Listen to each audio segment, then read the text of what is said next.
My name is Tom Bearden, Lieutenant Colonel, U.S. Army, retired.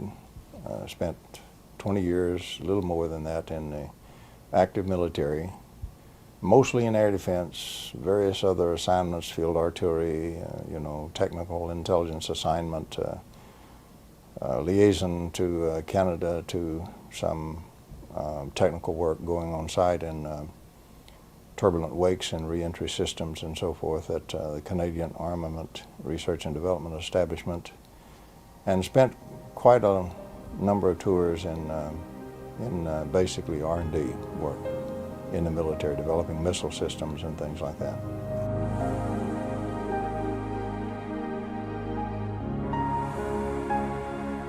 For about 20 years or more, some associates and I have been researching very heavily into trying to extract electromagnetic energy from the vacuum.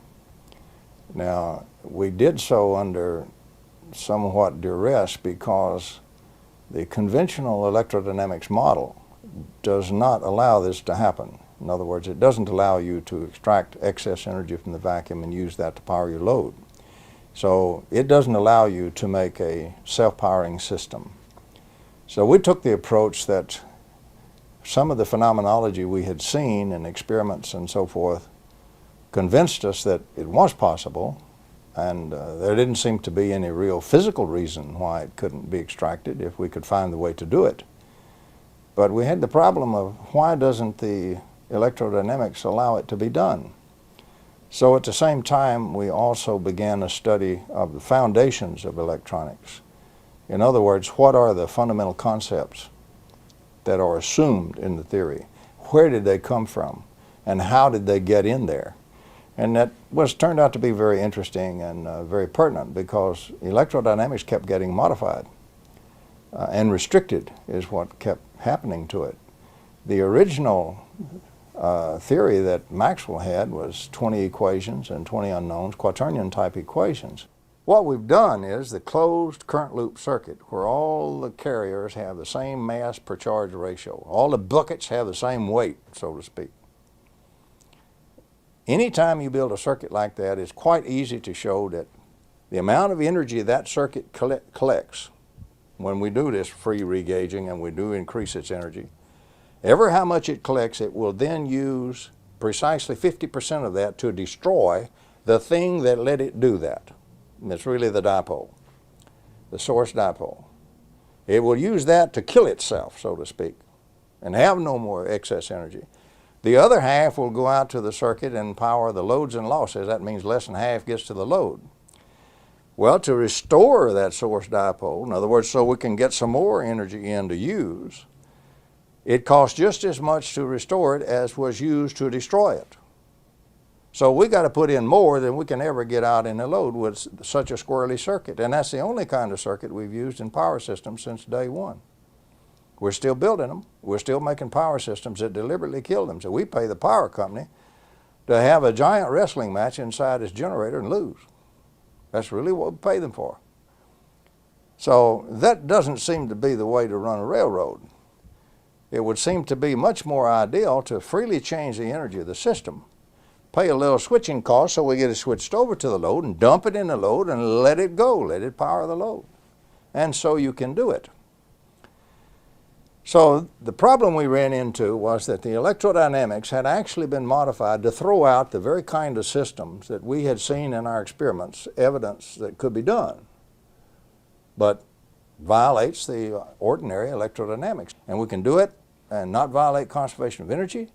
We can do it in accord with thermodynamics, and we can do it in accord with physics and electromagnetics. Now, this is absolutely rigorous. I don't care how many folks want to check that, it will hold up. It is rigorous. So this was one thing we established from the study of the foundations of electromagnetics. You are permitted to have electromagnetic systems that power themselves and their load, and you don't have to put in the energy. They take it from the vacuum, the active vacuum. Our engineers are taught to throw away about 10 trillion times, for a typical average case, as much energy as they pull out of the vacuum without even knowing it in a generator and a battery. And it's pouring out down the circuit and misses the circuit. They throw all that away and only calculate the little bit that we catch in that circuit and then use. Now, when we measure the circuit, we obviously measure the energy being dissipated by the various pieces of that circuit. Well, if the energy is being thrown out of there, it had to get in there. So obviously the measurements of the circuit will match Poynting's theory, because it'll match the energy that actually went in there to get dissipated. Like the country boy said, you got a pipe here, so to speak, and it's got some holes in it. If you measure all the water flowing out, that's how much water come in it. Now your whole river can be around it and missing the pipe, and you won't measure that. So we have built a whole science based on throwing away this enormous energy that is pulled out of the vacuum by every little old separation of charges, every dipole. Well, in the 50s, in the 1950s, particle physicists discovered, Wu and others discovered broken symmetry. They discovered how fundamental a process something like this dipole is, where we separate two opposite kinds of charges. And T.D. Lee, for example, looked at it for physical charges and so forth, and Lee won a Nobel Prize for it. Any dipole is a broken symmetry in the furious exchange with the vacuum. It's a broken three-dimensional symmetry. What does this mean? Cutting through all the words and getting down to country boy language. It means that nature does not insist on conserving energy in three dimensions. We do, because we have a three-dimensional mind. We like to think in terms of space, because observation itself destroys time, and what we look at is spatial. So we like to think the world is made of space, not space-time. However, nature loves to work in four dimensions. Her fundamental law is conservation of energy must apply in four dimensions. Now, you're not going to beat that one, so never think about that. But there is no law of nature that requires you to come in and say, also it must apply simultaneously in three dimensions. If we build some gadget that makes it apply in three dimensions, we apply an extra constraint on what nature will give us. Turning that around, we go around building things that insist on having this three-dimensional exchange of energy. We got to put it in three dimensions for whatever we get out and lose some in the middle. So we got a terrible situation all the way. It's called entropic engineering. We always got entropy beating us to death. Never go over unity. Forget it. Lose a lot. We talk about, efficiencies at 30% and so forth for our power systems when we talk about burning the coal and all that stuff. But nature doesn't require you to do that. All you have to do is break a little bit of this three symmetry set of chains where you have tied her feet to the floor.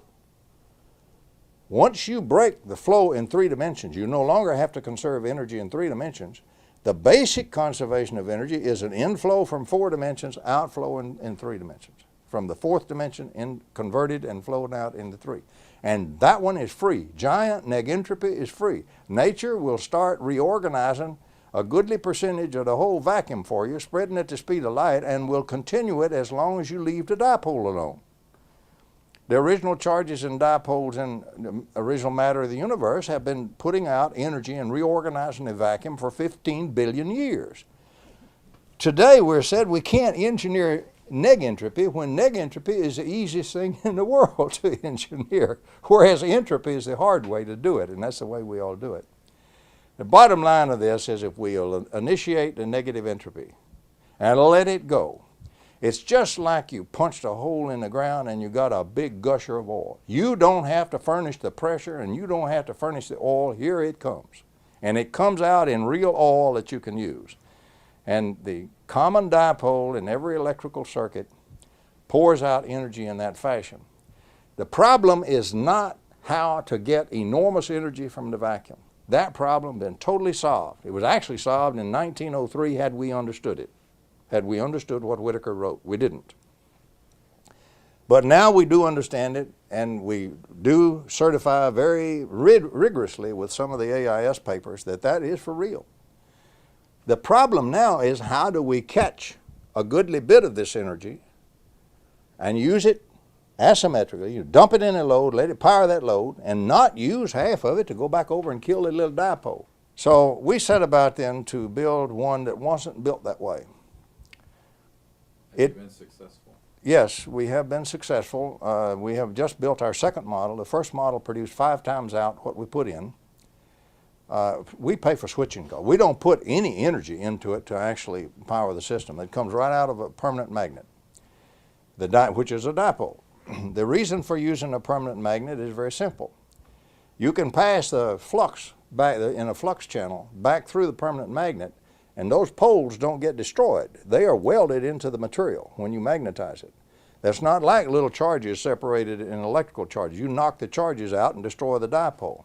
So we can bypass one of the big problems with a permanent magnet. We don't have to destroy the dipole. That gives us one solution going in. The other is, how do we catch the energy?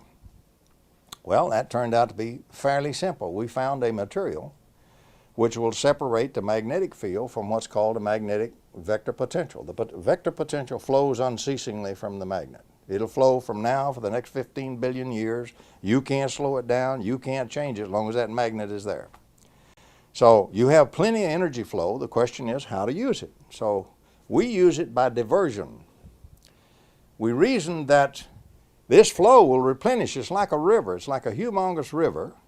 If we dip some energy out of it, it'll replenish the hole we dipped out of at the speed of light. So for all practical purposes, instantly. So we can dip and dip and dip. We have to pay to switch to do that. But we can keep dipping, and the water fills as fast as we dip it. Then if we come down to another area and we let the water that was replenished still interact with something, and at the same time we dump the water that we dipped in there, we will have more energy by far than what we're paying for dipping. So we looked at it as an energy flow process, which it is, and we found a material which would do part of the dipping for us. It will separate the magnetic field from the magnetic vector potential. Yes, there is a history, a long history of over-unity systems. What has happened to them? For example, Nikola Tesla had one. Basically, his big magnifying transformer that he had on Long Island was such an over-unity system. The way that one apparently worked is he got the entire Earth itself in resonance. The crust of the Earth, as you go down in there, is made of highly nonlinear materials, particularly when you get down to the perovskite or whatever you call that stuff. And it will act in the bulk even, it will interact in a sort of a nonlinear optics fashion. It will do phase conjugation. And so eventually what it does is everything going on is feeding energy into the Earth starts to feed energy into that wave that he created. So he gets a lot more energy in his resonant wave fed from outside, from the environment in the interior of the Earth.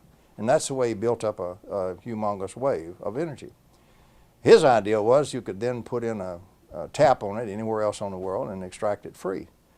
And of course J.P. Morgan's take on that was, that's foolish. You can't put a meter on it. So that actually doomed much of Tesla's career at that point when Morgan found out that Tesla, was going to produce the energy freely. Small cost here at a central location, everybody else could tap it for free. It wouldn't have powered the whole world today. It would have powered much of the world in those days.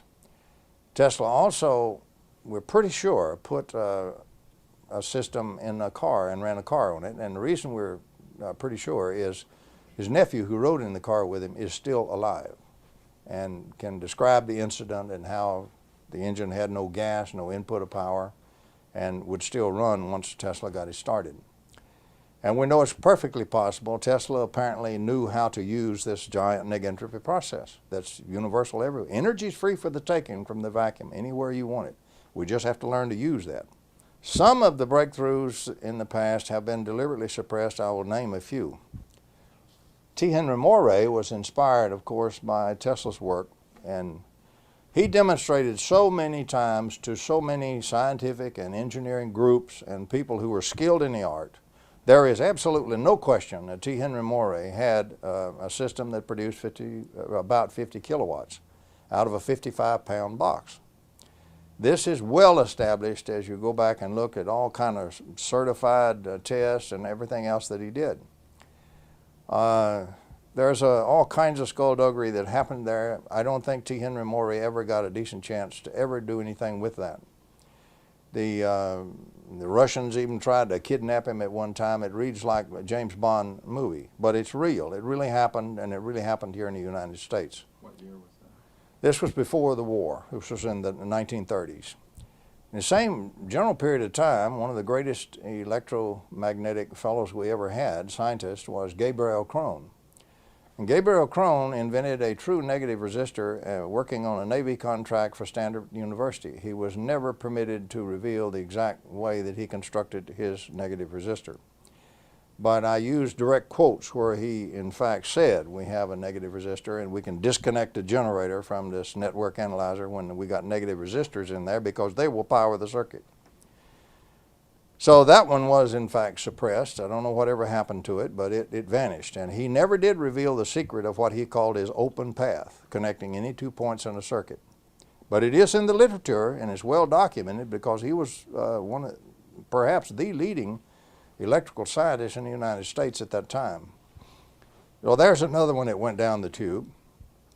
Various and sundry people have made casual ones from time to time over the years. I'd estimate probably 50 different inventors have casually invented something. Even if they didn't understand it, they did get it to go over unity. We're never able to get anything done with it. Most of the time they incurred a lot of enmity from the scientific community. Sometimes we're really hounded. And sometimes we're just very naive. Sometimes very naive. Probably the best documented scientifically over unity systems, self-running, self-powering systems, were developed by the Russians before World War II. It's in the French scientific literature and it's also in the Russian scientific literature. The papers are there. I quote them in many of the things that I published. And you can go check the papers. The theory is there. Many papers are published on this in the Russian scientific literature. They built what we call parametric oscillators. They have an oscillator going and they change in the middle, they switch the actual inductance or capacitance or both of the things so that it becomes a self-oscillation device. And they reached, goodly power for those days of 50 and 100 kilowatt devices. There are many ways of looking at the suppression that's occurred in this area, and certainly I do not wish to talk about it myself, but I've been a victim of quite a bit of suppression. So has any other legitimate researcher in this area.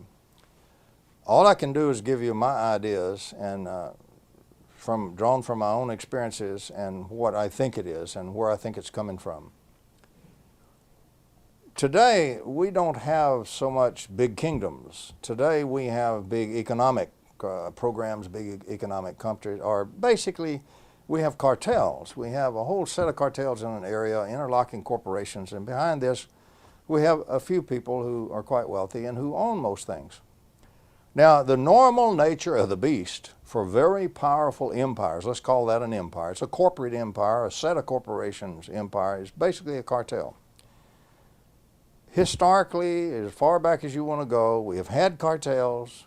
Any time we have a very powerful cartel or set of people that control a lot of things, that resists any means of changing its inflow of control and its inflow of funds and money and its power. Everybody's trying to be the big monkey. It's really as simple as that. And so the more powerful the agency, the more powerful the group, the more powerful the cartel, the more they will resort not only to legal means but to extra legal means to suppress their competition. This is openly known today. For example, the greatest espionage in the world is industrial espionage between one corporation and another right here in America. They're the ones that hire all the spies and the spooky equipment and everything like that, by far more than the intel agents do. So that's one thing we have. We have the giant industrial or really economic cartels in energy. And it's not one cartel. So there are many, many groups in energy, and each of those has become very powerful in its own area, and each one does not wish to see simple little electrical taps pulling out enormous energy from the vacuum. They would much rather see you burning a lot more oil and so forth. So yes, in my view, there is a very active suppression effort by those kinds of folks. Part of that goes into very unique areas. They don't do it so much. It's not totally mafia type stuff. It's not like, you just flat get shot. There's some of that. But one of the main ways of suppressing it is they take a deep psychological profile of an individual that they wish to suppress. What it means is they really wish to get him entangled in all kinds of difficulties he can't get out of. Now, a good trait from a human being standpoint may be a very valuable trait to somebody who wishes to manipulate you. For example, suppose you're easy to approach. That's a vulnerability. That's a serious vulnerability.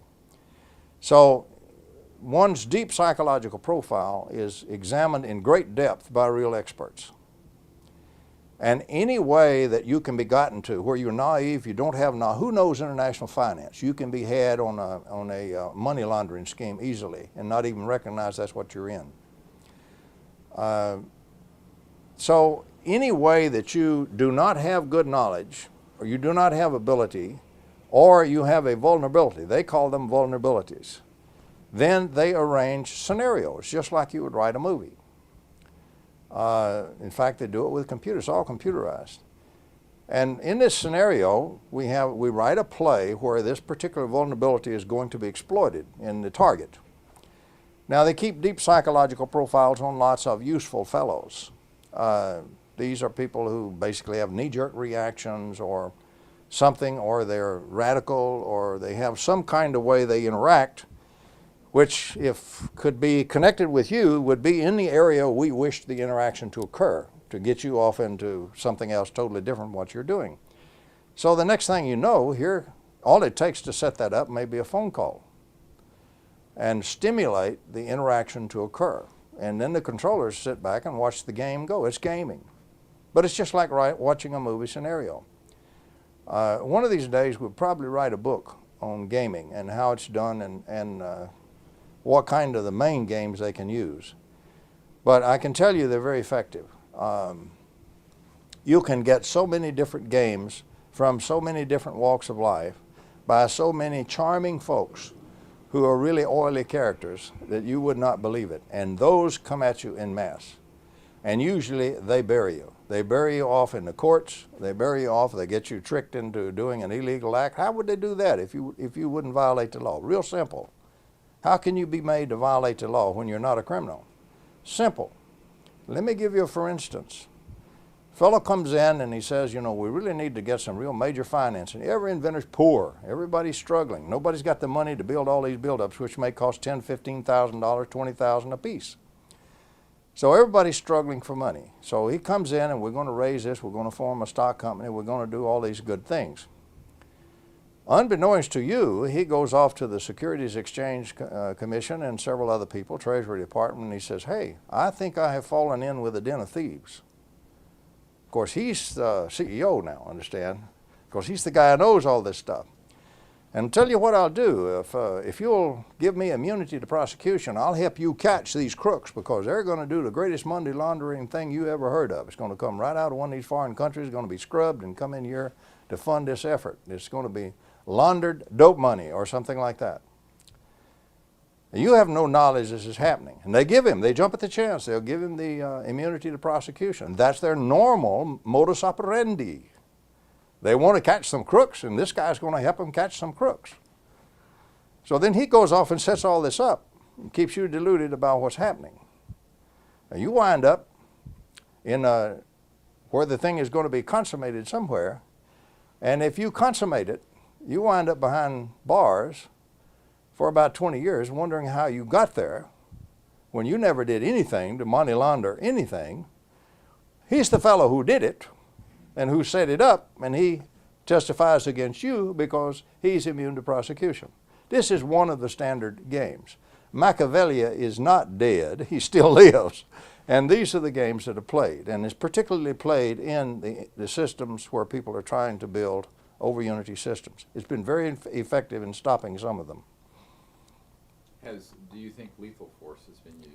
Lethal force is used. I worked with an inventor, for example, the Sparky Sweet is quite well known. And he was shot at once with a silenced rifle a sniper rifle from about 300 yards. The only thing that saved his life was he was an old guy and very feeble there towards that part of his life. And he was stumbling as he coming up the steps and he fell down. He just flat fell down on the steps, caught his foot and fell right forward. And as his head went forward, the bullet went right by where his head was. And of course, the assassin was never found. So there are many cases like that. Some are killed. I believe Marinoff, I believe to be a kill. I don't believe Marinoff jumped off a building when he was excited on the way to to talk about his invention and so forth. Gave no indications of it. If I can believe the reports of the people who visited where his body lay on the pavement glowed. And there's only one weapon on earth that will kill a human body and leave where it lies on the cement, let the cement glow under it, and that's a longitudinal wave shooter, what's called a shooter. So I believe, my personal belief, I can't prove this in a court of law, I don't intend to try, but my personal belief is that Marinov was killed. He was probably killed by either the KGB or one of their agents from one of the other Iron Curtain countries, killed with a shooter, thrown off the building to make it look like suicide. The police probably knew about it, that's why they let the body lay so long before they moved it. They didn't want to tangle with the longitudinal waves from it. So yes, there are some rather bizarre things that have occurred to some people. As I say, I prefer not to dwell on that, try to get by as much of that as we can and try to dwell on the science. The only way we're ever going to beat all of this stuff, we have to convince the scientific community that there's real science here. Let me now review some of the implications of what I hope is just now emerging in these energy systems, where we take the energy from the vacuum, turn it into normal electromagnetic energy, and we catch it and use it to power our loads. First of all, every system we got out there has been doing this. We just didn't know it. We thought the generator powered the external circuit. It doesn't. It does not power it at all. All it does is we twist the crank on the generator, the shaft, to turn the shaft, and that forms a magnetic field inside the generator, and that energy in that magnetic field dissipates itself upon the internal charges to force the positive charges in one direction and negative charges in the other and make that dipole, and that's all the generator does. It doesn't add 1 watt to the power line. All the coal, all the oil, all the dams ever built, all the nuclear fuel rods ever consumed, never added 1 single watt to the power line. All they did was keep rebuilding the dipole that we have designed a silly circuit to destroy faster than we can power the loads. Not the way to run the railroad.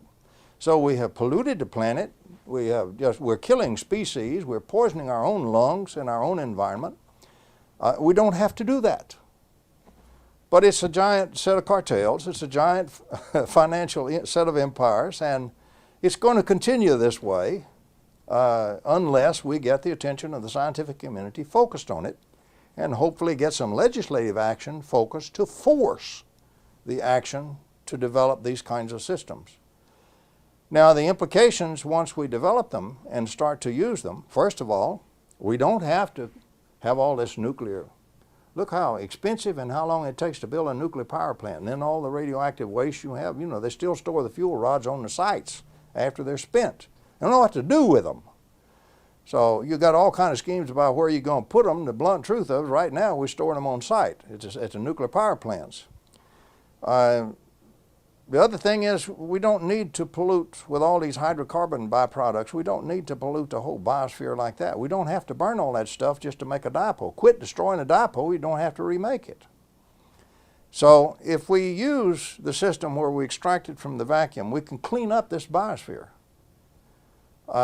We can also, right now, one of the greatest critical things we have, in my view, the supply of oil is not lost, but the supply of cheap oil has now peaked. We are there.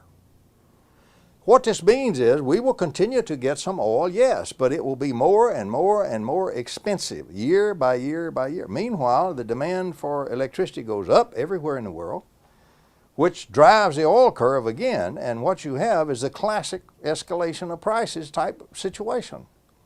The demand is up, the supply is down, the supply gets more and more expensive to try to fill it, and so the cost just going to go up, and they're not going to stop. Well, what happens?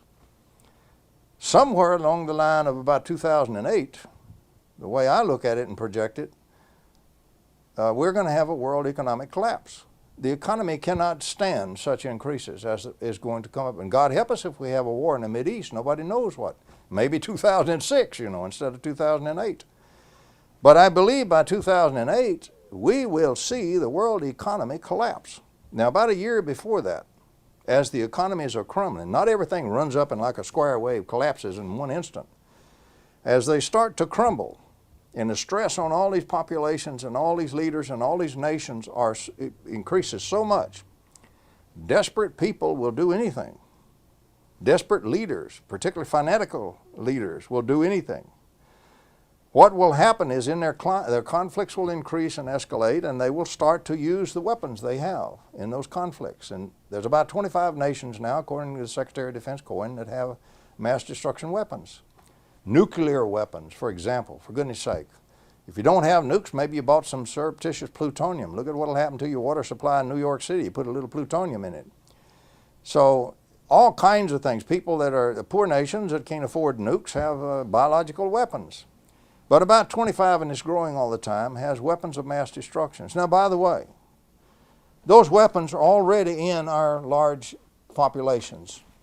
If you will check Colonel Lunoff's book, Colonel Lunoff is the highest ranking GRU defector we ever had, and his book's cleared by the CIA, so what I'm saying is cleared. Lunoff tells you how the Russians introduced the nuclear weapons surreptitiously into their operatives on the ground and secreted them in the U.S. He tells you how it was done in the book. So read the book. All our big cities, as far as I'm concerned, and population centers already have weapons of mass destruction hidden in them. We used to call that dead man fusing. And so all the nations have dead man fused one another one way or another, and all the old studies showed that in a heightened tension, great conflicts and high tension, whenever they start popping the nuclear weapons or the weapons of mass destruction, you have a very formidable thing that happens to you. Nobody has defenses. Since we have no defenses, the only thing you have is like a fencing duel. You have to hit the enemy before he hits you. You have to destroy him or you will be destroyed. Mutual assured destruction is a funny acronym. The only thing that's debatable about it is whether the destruction shall be mutual or unitary. What happens is everybody fires on perception of preparation by his adversaries. And you have to fire everything you have as fast as you can, as rapidly as you can, as massively as you can to try to destroy your enemy, and otherwise you have no chance of survival. So what we get is the great Armageddon everybody's been dreading. The energy crisis going right now, in my view, will probably evoke a great Armageddon that we've all feared so long in about 2007, if we don't solve the crisis. We back up from that, it means the first quarter of 2004, these things had better be rolling off of the assembly lines like sausages, or we can all forget it and go home. It's too late to change it. That's how short a time we have and how short the rations are. Because of what I view as the stress, I view this as the greatest strategic threat to survival of the United States and in fact of civilization itself that has ever existed in my lifetime. Now, the fools may blow the world from other causes, don't misunderstand me, but they're going to blow it from this cause. This I'm quite certain of in my own view. So it means that anything I can do to try to stop that has to be done. What we need is a great Manhattan Project. You can do it. This is a doable. We have the principles. We know how to do the giant neg entropy. We have good scientists. We have some sharp young grad students and postdocs. They aren't allowed to work on these kinds of things. For goodness sakes, let's marshal them together like we did in World War II to get the atomic bomb, which we went from zilch, you might say, in 4 years. We had an operational bomb. Let's do the same thing here because survival depends on it. Not only of us, but of civilization. There's even a little evidence, and I don't know really how to put this in perspective. We had one friend, for example, that we worked with very closely who built practical over unity systems. He demonstrated at a conference, for example, an 8 kilowatt system. And then very mysteriously, he and his whole family disappeared. We have found out since, in fact, not long ago, that he's still around, and he's doing very well because he was attired in a very expensive suit and a very nice automobile. But he and his family are okay, even though they disappeared back there. But here was a successful unit that just flat disappeared off the face of the earth. Now, I assume, rightly or wrongly, it has to either be for the great financial empires or it has to be for some kind of black project that somebody needed a power system that would power itself in the load. And they classified it. Whatever it is, I don't know, but whatever it is, the survival of humanity itself and civilization itself is now at stake. And I really believe through the auspices of the U.S. government, regardless of what that kind of program in it, anywhere it may have, we must bring it forward to save ourselves and save the earth. If we don't, we can keep it secret, or we can keep it in the control group hands, and we shall all go down to oblivion in about 2007. If they don't have a war in the Middle East or something and do it in 2006 or 2005. I'm the co-author of a paper in the literature way back there which reports a successful anti-gravity experiment. I'm not going to do another experiment, not even going to participate in one. Not going to. So, you know, everybody's got a little bit different circumstance, and my circumstance for me to go on living and staying healthy and doing well depends on me avoiding certain areas, and that's one of them. But I can work in energy. I can even work in the medical area. But right now, the medical won't do you any good if we all go down the tube. Exactly. So energy is it. What needs doing immediately deals with the scientific community. If you look at what the scientific community is doing, I'm speaking sadly, but I'm speaking bluntly and truthfully. If you will read the literature, you will find it's almost business as usual. They're not doing anything that has any chance of stopping this problem before the world explodes in our faces. Sure, windmills are good. Burning the oil cleaner is good. All of these things, building a couple of more dams is good if you don't destroy too much of the biosphere, etc., etc. Building some windmills is good. However, that's a spit in the ocean. It doesn't solve the problem. The problem is just exactly like what we had in World War II. We have a problem, it's a doable, it can be solved very quickly because we've got the first half of it already solved, how to get the energy out of the vacuum. So half of it is already done. But we can't get the scientific community to move on it, to turn those young grad students loose and those young postdocs loose. The professor at the university, for goodness sakes, is trapped. He's absolutely trapped. All the universities are greedy. They want the overhead money. He's got to bring in extra money. He's got to get patents. And of course, he's got to get his papers published. So he's caught in a process where he must compete for the packages which are put together and come down for availability to compete for. If he doesn't get those packages and win them, he doesn't fund his grad students, he doesn't get the overhead money, he's going to be lucky if he's working for the grocery store instead of being a physicist. So he's in a mad scramble to try to feel and keep running on a treadmill to meet the conditions that's been laid down on him. And goodness sakes, those packages already prescribe all the research he's going to do and his grad students are going to do. So we've got the whole scientific community working on the wrong problem. And what could the U.S. government do about that? What we can do is do just like we did in alternative medicine, or really like the Manhattan Project. You can order the scientific community to do it whether they wish to do it or not, and hold them accountable from the highest level to the bottom. How much money are we spending in our national laboratories on nuclear stuff? Don't we think at least about 10% of that money ought to be rooted out of there and spent on nothing but this, which might save us while the other stuff takes us down the tube? Of course we should. In fact, it ought to be more than that. The best scientists we have, the best grad students, the best postdocs ought to be turned loose on this problem, and that means funded. And that means that we do not allow scientists to slander and libel people who are trying to do research in this area. Right now they do it wholesale and they do it at will. Now, look at what they call me in print, for goodness sake. But the problem is the scientific community resists change and it's doing business as usual. And my bottom line is, unless the legislative branch, together with the administration, forces them to get on this problem and solve it, they will not only fiddle while Rome burns, they will help burn it. The only alternative you have now, of course, since at this moment as we speak, the government has not moved. The scientific community has not moved. So that is a fact as of this moment I'm speaking. I hope that changes. I'm trying to change it. But right now, that is a fact. And right now it's a fact they're not going to move unless something happens to move them, and neither is the scientific community. Failing that, the only thing left is the private industry. And that's a mixed bag. First of all, the moment you try to do it in the private industry, then is when you are absolutely vulnerable to all the games. For example, lawsuit alone can hang you to where you will never come out of it for the next 15 years.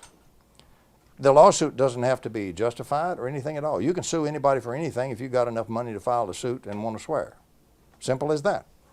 So the other thing you have is you can trigger anybody from anywhere for all kinds of radicals to come out of there and say, oh, you used a coil of wire, or you used something over here, you used some semiconductor, you stole my invention. And so the next thing, you can be in court for 20 years on that. All of this comes at you. This is part of the delay. This is the groups wanting to stay in power while we all go down the tubes. They operate primarily in the private sector. So you're automatically in that arena where the real lions are after you all the time. You're over there trying to find a legitimate deal. Okay, let's talk about venture capital, sometimes called vulture capital. But if you find a good one, it's not vulture, it's venture. What does a venture capitalist want to do? He wants to buy 30% or 50% of your company, or 51, or maybe 60. He's got the money. Then the next thing he wants to do is he's going to move you and all your guys right out of there, and he's going to put his own management team in there, and he's going to run it with bean counters. If you run this one with bean counters only, you destroy the program before you start. So your only choice then is to avoid venture capitalists like the plague, and to try to go for licensing, which means the brunt of doing the research on the front end falls on you and your meager resources, which for working people is whatever you can afford out of your back pocket. But if you don't do that, you're not going to do it anyway. How many have you seen in the past that went the venture capital route that were real? How many of them made it? I can name 3 or 4 that were real. They're not there yet. They're not going to be there. They were buried. So the thing that sets in, you have to do it by licensing. Then you got to get the patent office. The patent office says it's impossible to do an over unity system. The API, the Physics Institute, comes down on you and says it's absolutely against the laws of nature. It isn't. These are people who haven't even studied the problem, and they know classical thermodynamics, but it's against the laws of nature and it violates classical thermodynamics. Of course it violates classical thermo. You can't build one of these by classical thermo. You build it by the other kind of thermodynamics. So the next thing you have is the scientific community is all over. Look what they did to cold fusion. There's real stuff in cold fusion. 600 experiments worked, for goodness sake. So the thing is, you're against the scientific community is against you, lock, stock, and barrel. And by the way, everything is a distribution curve. Get off of this horse pucky about scientists are always sweet, nice, reasonable people. That is not true. 10% of them are devils. 10% of them are angels, ought to be rewarded at the salt of the earth. But 10% of them have absolutely no ethics, absolutely playing nothing but the big monkey and power game, and absolutely your worst enemy in this area. Glorious opportunity to, in other words, the vultures, or there's a better word for it, the wolves go around looking for the rabbits, and you're the rabbit and they're the wolf. So your next thing you get into is a big wolf-rabbit game with the scientists over on that 10%. So you face all of that. Meanwhile, you've got to go to the patent office. You get to the patent office, what are you looking at? This is impossible. This is perpetual motion. You say, well, the atoms have been doing this for 15 billion years. It's not perpetual motion, but it's just long-lasting. But they call it perpetual motion, and of course there is an unwritten law that anything that's perpetual motion shall not be even proved or looked at. You can't even get a serious consideration in the patent office. I speak as one who has submitted patents in this area. I know what I'm talking about. I've defended a couple of them. So what we have is a situation where the entire structure of science, industry, the organizations of science, and the patent office are already against you. If you can't get a patent, how can you license? So it's a real neat little thing. It's the old chicken and egg situation. If I had the chickens, I could get some eggs. If I had the eggs, I could get some chickens. This situation is designed so you never get chickens and you never get eggs. So the only thing you can do is to try to put your head down and continue with that, and do one other thing: communication. Fortunately, we do have the internet. Sure, it's full of a lot of bad information. It's also full of a lot of good information. You just have to discriminate. So the other thing you have to do to have any chance at all is communicate, communicate, communicate, communicate, which we do to the limit that we're legally able to do and not lose our patents. If we can get the government to move, they can cut through all of that by simply issuing the order to do it. And that's what it's going to take. We're going to struggle with this other, but I'll make you a prediction. If the government doesn't move, there's a 75 to 80% chance we will fail. We certainly won't make the first quarter of 2004. And if we miss the first quarter of 2004, not just us, there are several other inventors and groups in the same area and have systems that work. We are not the Lone Ranger here at all. I want every system out there that works and is real going. We need everything we can do. But if we don't make it by the first quarter, then we may as well all go home and enjoy our families for the time we have left, because it's going to blow. It will be too little and too late.